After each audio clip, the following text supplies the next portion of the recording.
Hello children, today we are going to do some question answers of the chapter Walls Tell Stories. Here on the screen you can see the Golconda Fort.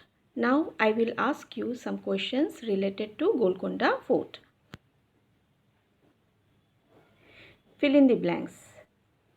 The walls of the fort are very thick. The fort is very huge.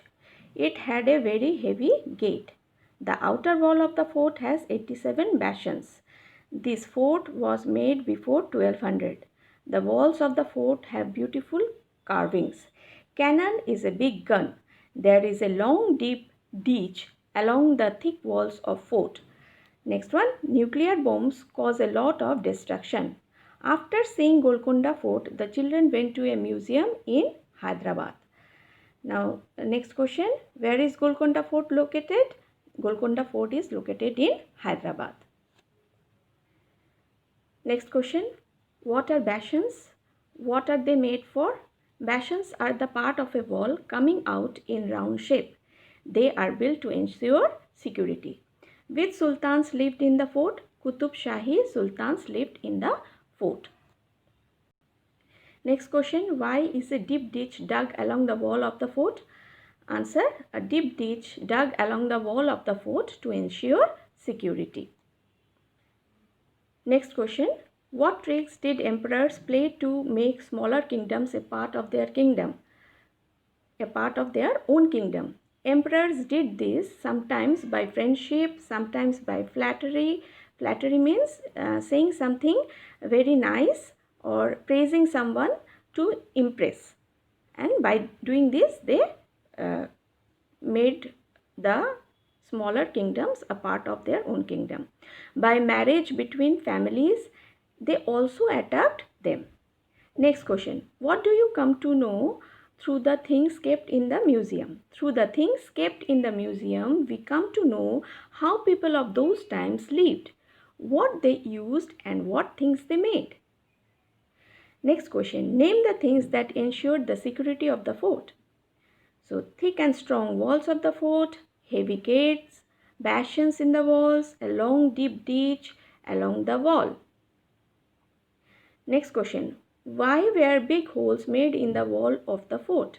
Big holes were made in them to increase the viewing area. Soldiers could look through these holes and could keep a better vigilance. So they can see the enemy from these holes and they prepare themselves.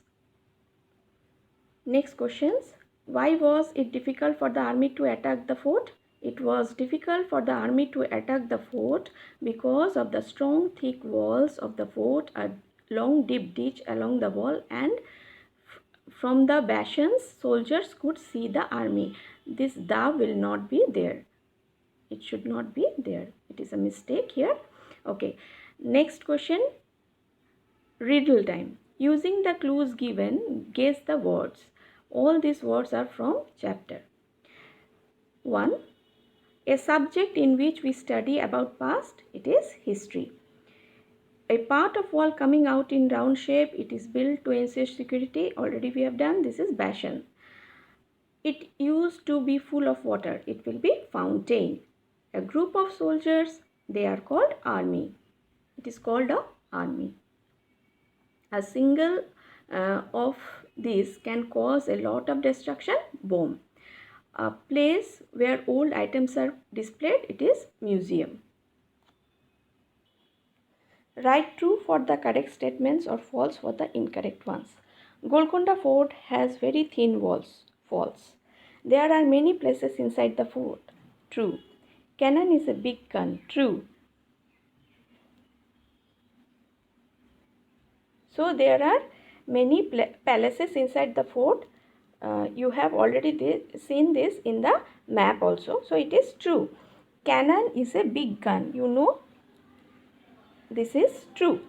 The fort had metal pipes to carry water to different places in the palace. This is also false because it is not, the pipes are not made of metal, they are made of clay. Masak is a leather bag used for carrying water. True. The fort had fountains on roofs. Yes, true. Much before 1200, the fort was made of mud. Yes, true. Only Sultan lived in the fort. False, because there were many other peoples like farmers, craftsmen. Okay, they also lived in the fort. We should write our names on the walls of historical monuments. False, because it is very bad practice. We should not ruin our historical monuments by writing our names.